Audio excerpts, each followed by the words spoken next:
Madame, monsieur, frères et sœurs bien-aimés, amis de partout, bonjour, bonsoir. Bienvenue dans cette nouvelle édition de la rubrique intitulée Verset du jour.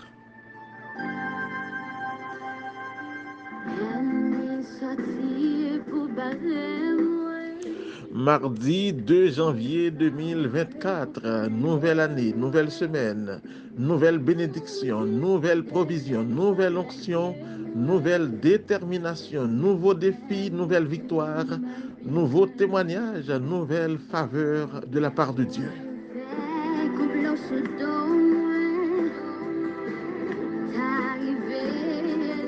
Thème que nous avons pour semaine, ça, c'est les clés pour atteindre le succès. Et comme sous-thème, nous avons la planification et la foi, deux clés indispensables pour atteindre le succès. Verset de base à retenir, Proverbe 29, verset 18a, quand il n'y a point de vision, le peuple est sans frein.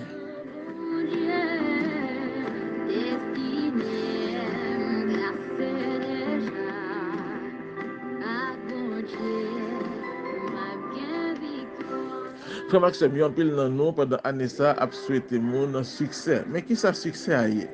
Eh bien, le succès, c'est une progression continue et ordonnée vers un objectif et la réalisation finale de cet objectif. Le succès, mes frères et sœurs, c'est d'arriver à l'endroit où vous avez déterminé que votre vision arrivera.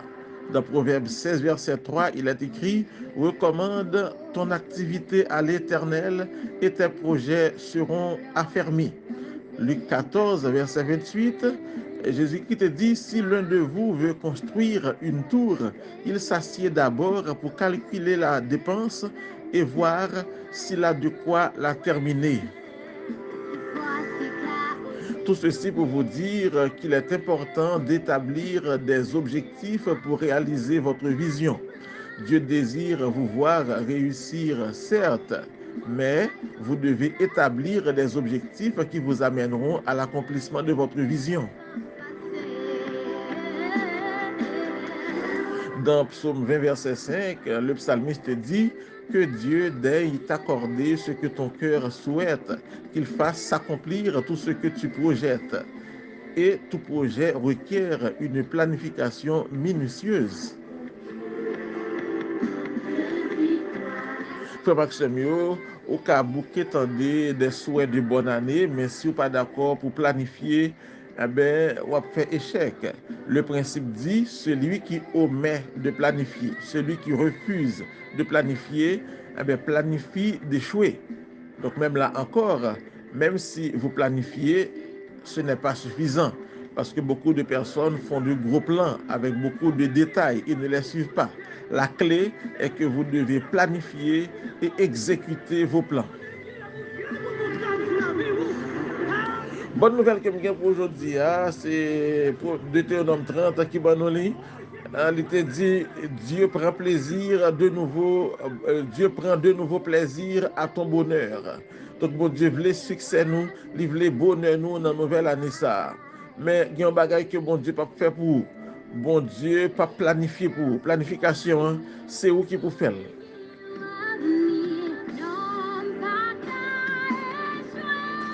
Ou pas qu'à échouer, mais ça pas de seulement une parole, mais on doit planifier pour capable faire succès. Le succès passe obligatoirement par la planification.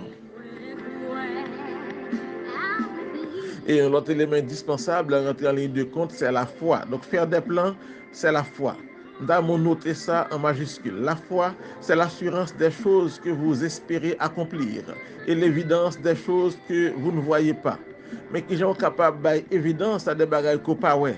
Eh bon, on doit faire ça dans un plan. La foi, c'est capacité pour être invisible en détail et pour capable rendre substantiel. Seule façon pour substantialiser tout bagage c'est écrit quelque part, dessiner.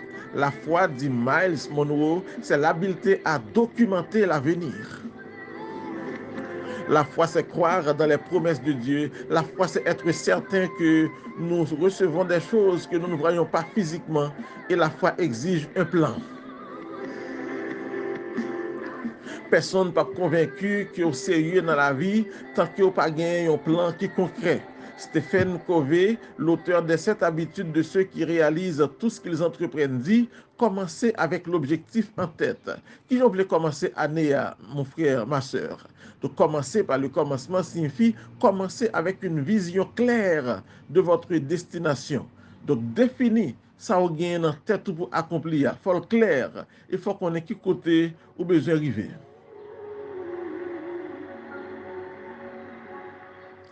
Un jour, il y a un frère qui était venu côté pasteur. Il te dit: pasteur, aidez-moi à comprendre la puissance de la foi et de la planification. Pasteur a te gardé frère là dans les yeux. Il te commencé à raconter l'histoire ça. Il dit: imaginez un agriculteur qui rêvait transformer ce terrain que gagne en une ferme prospère. Il te gagne une vision claire de champs verdoyants, de récoltes abondantes et une vie florissante pour sa famille. Cependant, il te connaît que simplement espérer pas suffit. Alors, avec une foi profonde dans la réalisation rêve, il élaborer un plan détaillé. Notez ça, un plan détaillé. Et comment il fait ça? Il étudia le sol, il choisit les cultures appropriées, il établit un calendrier de plantation et de récolte et élabora un budget rigoureux. Maxime yo, puis go croiser bras pour attendre année à bon pour vous, puis go croiser bras pour recevoir les souhaits. Faites un coup nom ça, li étudier sol là, li choisir culture qui est appropriée, li établir un calendrier de plantation et de récolte, li élaborer un budget rigoureux et puis chaque jour, li combiner foi li avec des actions concrètes, li labourer sol là avec diligence, li planter les graines avec soin et assurer que chaque étape est exécutée selon plan qu'il te définit, li ajuster cours li en cours de route et puis il était fidèle à vision initiale là. Parfois, situation demandée pour capable changer stratégie, mais toujours avec la même vision. Au fil du temps, les champs qui étaient autrefois arides se transformèrent en une ferme prospère. La vision du fermier était devenue une réalité grâce à sa foi en l'avenir, à sa planification minutieuse et à son engagement constant. Et pasteur te dit, mon frère, écoutez, histoire ça illustré comment la foi et la planification travaillent main dans la main. Ou pas qu'à dire quoi, sont pas planifiés. La foi donne la vision, la direction, la conviction, tandis que la planification offre le cadre pratique pour traduire cette vision en réalité. Ensemble, deux éléments ça qu'à conduire vers des réalisations extraordinaires, guidant notre chemin vers le succès que Dieu désire pour nous. Et c'est façon ça que je voulais souhaiter une bonne année en Jésus. La vision sans action est simplement un rêve. La vision avec action peut changer le monde. Cependant, la vision alignée avec la foi et soutenue par une planification diligente devient une force capable de concrétiser les rêves les plus audacieux.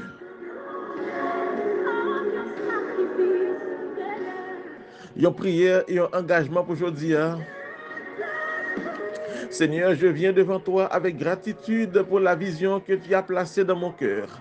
Je te demande la foi pour croire en cette vision, la sagesse pour planifier avec discernement et la force pour agir avec persévérance. Guide-moi dans chaque étape et que ma vie soit alignée sur ton dessein.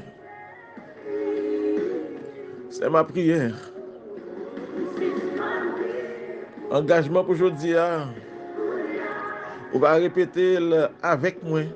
Et si vous avez un texte là, on va lire avec moi. Je m'engage à suivre la vision que tu as placée en moi, ô Yahweh, avec foi et détermination. Je planifierai avec sagesse, agirai avec persévérance et je rechercherai constamment ta direction. Que chaque pas que je prends soit un témoignage de ma confiance en toi, Seigneur, et une expression de ma volonté de vivre selon ta volonté. Au nom de Jésus-Christ, je prie et je m'engage. Amen.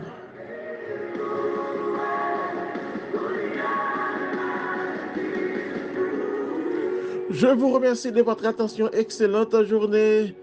Bonne méditation à chacun de vous. Soyez bénis. Mon nom c'est Wilson Nerville et à très bientôt pour la plus prochaine édition.